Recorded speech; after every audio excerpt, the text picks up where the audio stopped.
do I offer a scope of work, right? Is this something that I'm going to put a scope of work together and say, this is what we're including? Or are we just going to say, hey, we're going to come in and do this. There's a ballpark about this much, and it's going to be time and material. All right, we're on the air, Andy. How you doing, man? I'm doing pretty good. Pretty good. How are you? I'm good. I want to welcome everybody listening. If this is your first time, I'm Eric Ani. He's Andy Mickelson. We are plumbers. We run our own businesses, and we talk about that kind of stuff on this show. And for longtime listeners, I challenge any one of you, please, if you have been listening for more than one episode and you have an idea whether or not you like us, well, you're here, and I would hope that you do. Please go over to your podcast app and rate us. Apple Podcasts helps us out a ton by getting us in front of more people if you help us by rating us. You know what I mean? It's like the whole Google thing, right? It is. Yeah. It is. Okay. For sure. Yeah. And of course, if you look at the notes, the captions, whatever you want to call it, inside your podcast app or on YouTube, if you're watching us, you can see how to get in touch with us. And we'd love to hear from you. We really, really would. Yep. All right. And you want to get into this one today because this one's been burning on both of our minds for a little while. It's something we deal with all the time as business owners. And it's, I'm going to use a couple scenarios, for example. Okay. I've talked about this on the podcast a couple times recently. I've got a job that I just verified is almost a year old. I sent the original estimates a year ago. They were approved right away. It's a homeowner run job. And anybody listening for a while knows I'm going to say like, oh my God, I'm never going to do these again. Because that's what I said last time. Right. In-floor heat. It's like a barn-dominium, right? Sure. And like, man, I kicked myself in the last few episodes. I've talked about this for taking on jobs like this. I've said over the years, I'm not going to do this because these open-ended kind of projects, right? It just feels like they're just not, because, they're being managed by a customer instead of a general. This customer is not a general contractor, is not a home builder, not something like that, right? Yeah. Not in any other trades, owning business, things like that. Right. So it's, work is work, and it's seemingly a good job. In-floor heat, boiler. I'm going to supply the hot water for the plumbing side, but I'm not doing anything else. You know what I mean? Right. Well, we're a year into it, and all I have is tubing in. I don't have a boiler in. I don't have... It just feels like it's taking forever. And I said, I'm not going to take these jobs anymore because I just don't really know how to handle it on my end, or maybe I haven't handled it properly anytime. And you were saying you've got a job now that you kind of had to handle a little bit different for pricing purposes, bid versus time and material and stuff like that. Yep. Just bring everybody up to speed on that. Well, yeah. So we've got a customer that we have been working for about 5 years. They own a local restaurant. And so they're moving locations. Okay. And I have previous history with the location they're moving into.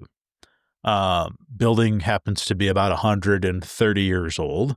Okay. And has been remodeled not quite as many as 100 times, but, Feels like it. feels like it. You open up the wall, it looks like it. Right. It's got some super old concrete, lots of fun stuff inside. Yeah. And not anywhere near code utility system, right? Okay. So Everything's all wonky. yeah, like just hot water systems way at the other end. It used to be like physical plant type building. Okay. It's an old theater anyway. So we've dealt with it before. I mean, I've worked on the building my entire career off and on, a little bit here, a little there. Generally everybody tries to avoid it because that's the building. Yeah. Anyway, this project comes up. We've worked with the customer. I'm like, yeah, we can add these 2 sinks for you. We're going to take out these couple of sinks on the bar. We're going to delete the bar. We're going to put this prep sink in. We're going to move the dishwasher like 2 feet. I'm like, yeah, that's fine. You know what? We can do this. We can get in and out. And that was the basis of it. I initially was just like, I'm just going to give you a ballpark. Like, here's what you're going to, this is about what it's going to cost to do these couple of sinks and these changes. And he was fine with that. Right. And so as we're getting going, I'm looking at this and I said, we have to permit this. And he's like, well, I don't know. I don't think we're just moving a couple of sinks. I'm like, we have to permit this. Absolutely have to permit this. It's going to be inspected by the city. Yeah. We have to permit Yeah. this. Yeah. No question. And I said, and I can't get a permit without you getting a permit. So you're going to need to get a building permit. Sure. And so he's like, but what about all this stuff that I'm doing here?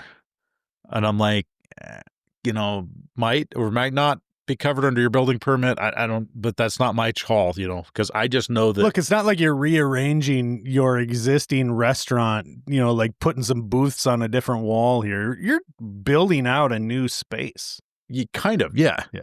Yeah. Right. Yeah. Okay. Anyway, so as we go, this has been going for several months now, and I look back at it and I go, I am so glad that I did not go, here's the number to reno this space. Yeah. Right. Because I would be so upside down. Yeah. So upside down because literally I would guess it's somewhere in the neighborhood of 20 hours between Miles and Tristan rerouting the hot water line so that we can get it to pass an inspection. Oh, really? Yeah, because before it had all these dead legs from like old sinks and stuff like that. Yeah. And after talking with the inspector, he's like, you have to get rid of them. Right? Like, you have to get rid of them. So we go back to we cut out some galvanized piping that's probably pushing 100 years old. Wow. And, it went over like 8-10 feet and had a plug on it. Or went over 8-10 feet and had a 2-foot riser in the crawl space and a cap on that, turned into copper and then ran 10 feet and then was capped off. Yeah. It was just stuff like that was like, we'll just cut in a new T and cap off the old one. And so the new plumbing code says you can't have any dead legs. Yeah. And the way our local inspector has interpreted that is you can't have a cap. Like that doesn't exist. You have to remove the T and couple the pipe back together. Yeah. And so, if you put a plug in there, I suppose he'd probably go with that. But if it's got a nipple on it, that's yeah. He's not interested. So now you're months into this job. This customer, you were saying this customer's shut down their restaurant. Yep. In the meantime, so they thought this was going to go over quickly for some reason. I think they thought it was going to go a lot quicker. The permit process, I don't know. They probably waited. I'll be honest with you. I think had they done their permit ahead of time, instead of after they were partway into this thing, I think it may have gone quicker. Yeah. So poor management is what it comes down to. I think maybe just a lack of understanding of how the commercial permit process works. Oh yeah. I think really, and I don't want to say that the city of Missoula does this, but when you get somebody that's already started a project and then they come in and ask for a permit, sometimes I think that drags the gears a little. Well, it could be just because you're anticipating the quick turnaround. Yeah, it's watching what is it? Watch pot never boils. Yeah, yeah. And so that's part of it. It's been a grind when we have initially agreed to it. I was slow, so that was a little bit of a factor in us going, yeah, we'll get involved. Had he come to us today, I would say no. Not even knowing hindsight, but right now, just as busy as we are, I would have said, no, I'm not interested in a commercial kitchen project. Yeah. Because is this more like looking back on it? So you're set up fine. Like you're doing time and material. You're going to, we're getting paid. Yeah. It's just a pain in the butt. Like you wish you were done with the project. And I feel like that's how we feel no matter, like, as long as you're getting paid. Like we always end up kind of feeling that way about these projects that go on longer than we want them to, right? Whether or not you're getting paid well or what, bid or time, you know what I mean? Yeah. It feels like anytime anything is stretched on, it's like, oh my God, I just wanted this to be over with. Well, one of the examples, like I said, it's a 125-year-old building or whatever, so he goes in and he's getting ready to replace the base cove in the kitchen, right? All the equipment's already pulled out of the kitchen.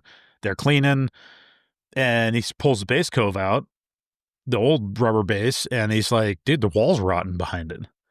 Yeah. So he's like, Because it's a kitchen and "It's it's the not kitchen, built with yeah, steel studs and right." So he starts digging. He pulls some FRP off the wall and on the wet wall of the dishwash pit, and he's like, "The studs are all rotten." So he cuts studs off, 4 foot up, and gets the Simpson plates to plate new studs on down below, and does pressure treated base plate and all this stuff because there there's was a one wall that I think had steel studs. They were rotted off. I mean, it's a wet kitchen, yeah, it's and it been wasn't 20 done years since it was remodeled. and it wasn't done right the first Right. time. Yeah. And so, every time, I think he ended up doing that on like 4 or 5 walls in the kitchen So there's a few area. weeks. Yeah. So there's a couple weeks, and we're in cutting the water lines off and cutting the waste lines off, putting the studs in, drilling studs, re-roughing this, 4 or 5 foot section in the middle. And that doesn't just happen. No. Right. I mean, it's hours of time. What was the other one? They pulled the stainless off behind the hotline, and the wall had a bunch of mold on it. And so it was like, God. So, they pulled the drywall off, cleaned up the mold, sprayed everything down, new drywall, new stainless, and we have to rebuild the gas header. Yeah. Right. Yeah. And that's the one I sent you the text message of, and the bent header.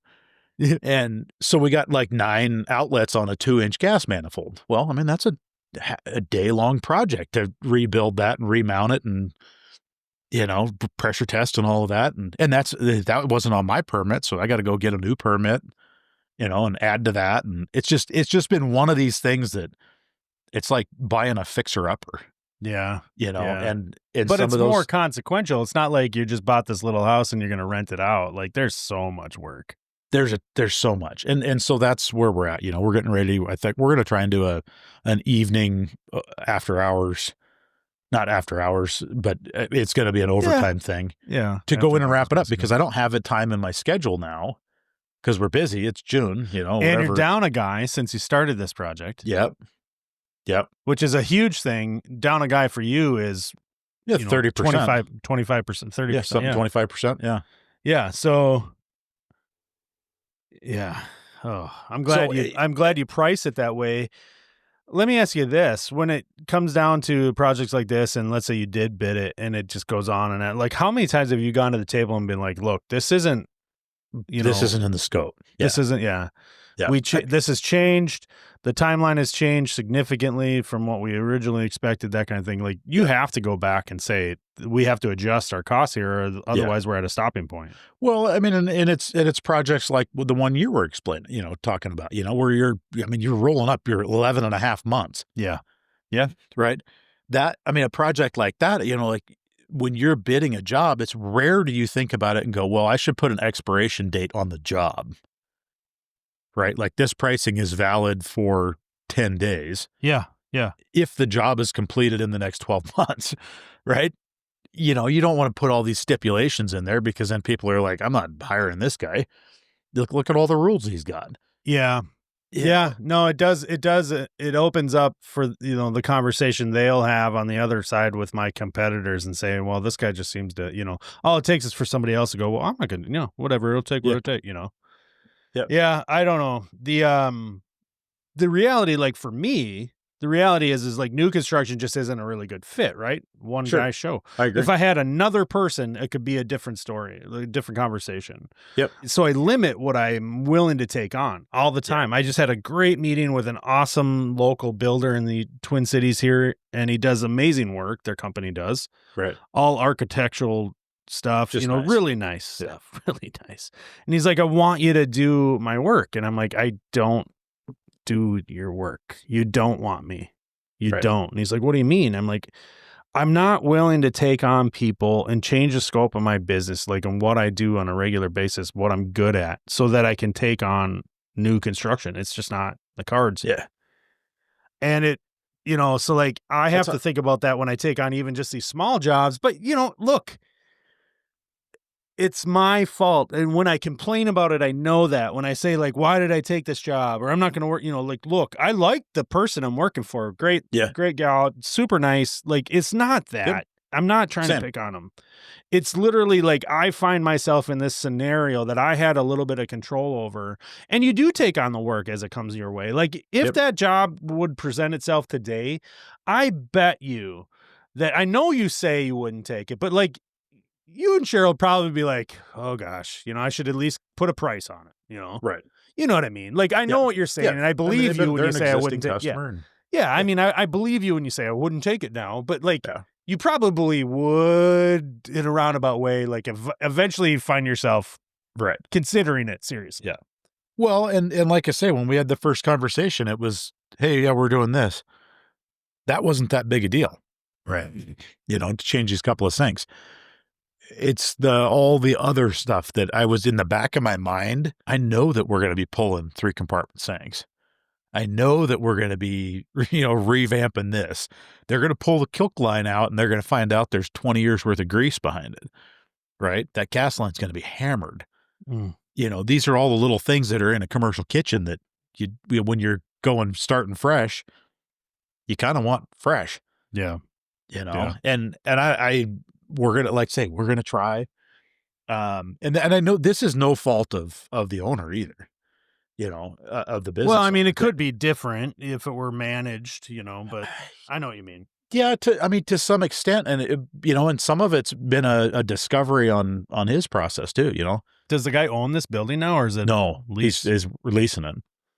So, I mean, it's like say it's one of those projects that you just kind of got to look at and you got to go, well, do I offer a scope of work?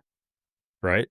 Is this something that I'm going to put a scope of work together and say, this is what we're including? Or are we just going to say, hey, we're going to come in and do this as a ballpark about this much, and it's going to be time and material. Well, that's what I was going to just bring up is the ballpark thing you just said. Like they have to have a budget.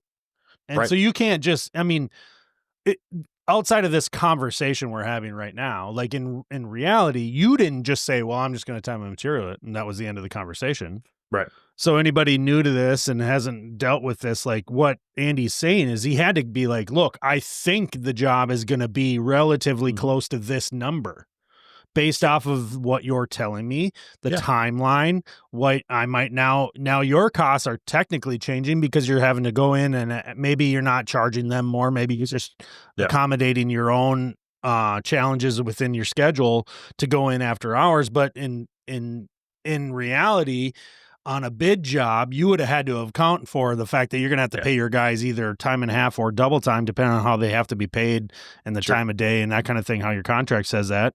But the, you would have put that on a bid job. Sure. But you probably didn't say, I'm going to do this time and material. Here's your budget, sort of, as long as the scope doesn't change too much. Yeah. And this is what you probably expect in the end to have paid for us to do this work. But you wouldn't have said, and I'm for sure going to come in here after hours and have to pay my guys more to do some of the work. Like, you know what I mean? Just because we got to get it done. Yeah. Yeah. Yeah. And that's the thing. I think, I bet if I look back at my budget proposal, or not my budget, but my estimate, my ballpark, based on the initial scope of work, I bet we're in the 5X range right now. Oh. Literally. Really? Oh, yeah. So you weren't even close. Not even close. Because that on you? Is that because you made a mistake, or is that because it changed so much? Because we're doing so much more. Okay.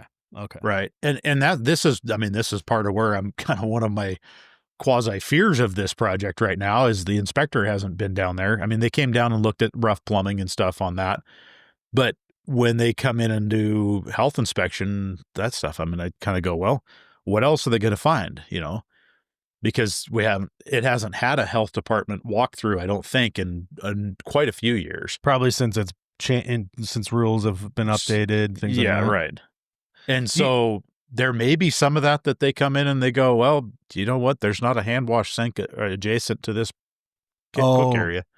And there's I don't know, there's 3 or 4 hand sinks in there, but nonetheless, that's one of the places where the health department isn't that shouldn't that be taken care of on the permitting process though? Like, well, but all we're permitted through was doing this bar sink change out. Oh, right.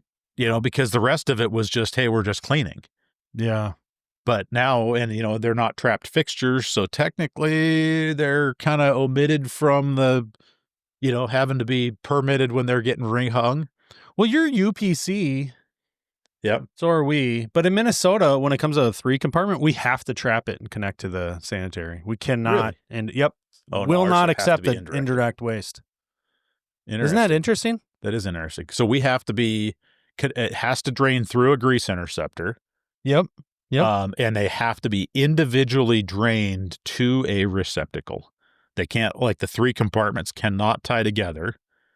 So we have usually because of backup from like the sanitizer to the from the wash to sanitize. Yeah. So all 3 go independently, and all 3 are air gapped at the floor. Yeah, we're not allowed to do that, even though the code says it. I don't have any more on that. I just know that that's true. Yeah. So when you see any, like, it's happened just a few times because I do so little commercial work, but service work. And so when you see that stuff pop up once every couple of years on my Instagram or something, people will comment like, oh, we can't do that. And I'm like, well, but we can't do it the way everyone else does it. That's interesting that your local jurisdiction would try and reinvent that component of it. I'm not sure why it is. I don't have an explanation. I haven't talked to anybody in so long that works on those committees and things like that. I don't know. We had one generation, and I don't think it's still in play. But if you had, let's say you had a small, like a small scale kitchen, right, coffee cart or something like that, where they were serving food, that 3 compartment sink, they're like those 8 or 10 inch wide bowls, little tiny things for washing utensils and whatnot. Yeah, they're basically the size of about a laptop. Yeah. And that thing had to have a grease interceptor. Minimum 20, whatever it is, 20-pound grease interceptor. Yeah, like right, because that's the code says GPM or 6 GPM or something like that. Yeah, right. So we'd buy these Canplas out of Canada. That's the nice. Anybody that's looking for grease interceptors, hands down, that is the nicest grease interceptor on the market. Nice lids on them and everything. Yep. Serviceable. Anyway. Yep. Okay. So the code said you could do 2 options at the time. One was indirect each basin separately. Yeah. Into like an indirect receptacle. Or you could tie the 3 of them together, go through the grease interceptor, and then indirect that. And I was like, that doesn't even make any sense. And that's disgusting. Yeah. I think that's changed. Yeah, I don't know why I don't get it. So yeah, time and material versus bidding. I know it's not this isn't a how-to guide. No.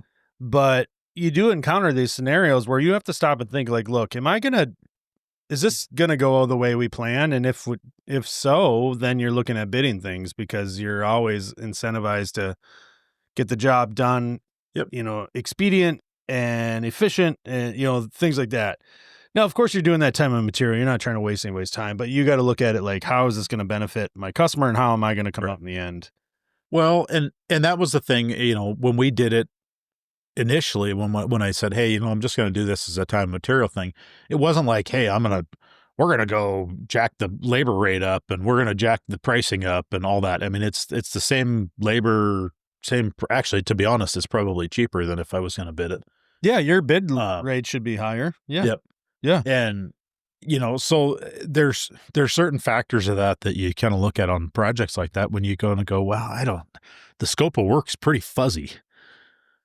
There isn't like a clearly defined list that I can say, this is what we're including. I mean, I could have on that, but then it's a really awkward conversation when you come back and go, oh, well, by the way, this, that, and the other, and this, that, and the other, and this, that, and the other, and 5 times later. Well, this might be a great opportunity for us to reach out to anybody listening that has some feedback on this. Yeah.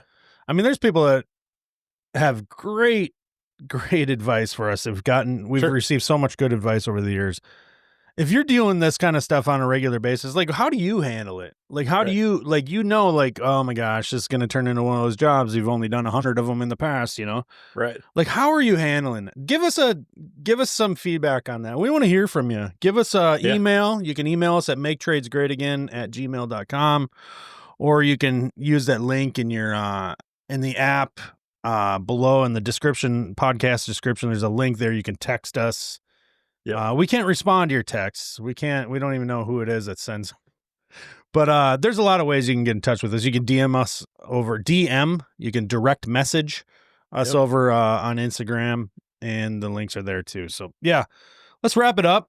We got 25 minutes on this, baby. I think it was a good topic. I appreciate your insight on it. I'm glad I'm not in your shoes. I'm not going to lie to you. Yeah. I wish that this boiler job would, I'm getting close. Yeah. They got it all framed in now. I know they poured a slab here a while back. Yep. So now they're lying in wait to be told, this is the kind of stuff you're up against when you do these types of jobs. So the boiler is going to go basically in the garage. It's a post frame building, and it's a large garage and living space. Sure. And the boiler's basically going to be in the garage that they have to build a room around for code. Code purposes. Doesn't really make a lot of sense. I mean, it's sealed combustion, but anyway. So I'm going to hang the boiler on that wall, that common wall. Sure. To the house. Okay. They're like, oh, the wall's up. You can put it in now. And I'm like, I can't until you've met the fire code framing. Right. Like, and she's like, well, yeah. She's like, well, what does that mean? I'm like, no clue. I said, I would not even give you an opinion on what I think needs to be done because it's not going to be right. I'm a plumber. I don't care what needs to be done. But I know that I can't hang it on studs. I'm like, I can't put it in. Yeah. I won't put it in. And no, this is a good conversation we had. It sounds a little harsh right now. It wasn't that at all. Right. Nah, we're close. They just got to finish. They got to figure out what they got to put on the wall. Then I'm going in. Boom. I'm going to be done in 2 days, and I'll be like, here's your invoice. All right, we're going to call it. Yep. Guys, thanks for listening. Give us your feedback if you have any. We really love to hear what you have to say. And shout out to Trevor over on Instagram. I think it's Holtz. Yeah. Oh man, I shouldn't have even brought it up without double checking. I said, I'm so sorry. If I can listen, he's sharing us on his stories, stuff like that. He's really finding it interesting listening to us. And I do really, really appreciate all the support and the feedback and everything. Like, we really do mean that when we say it. So, all right, I'm going to shut up now. Everybody's been waiting for that to happen in the last 5 minutes. All right. See ya. Sounds good. Later.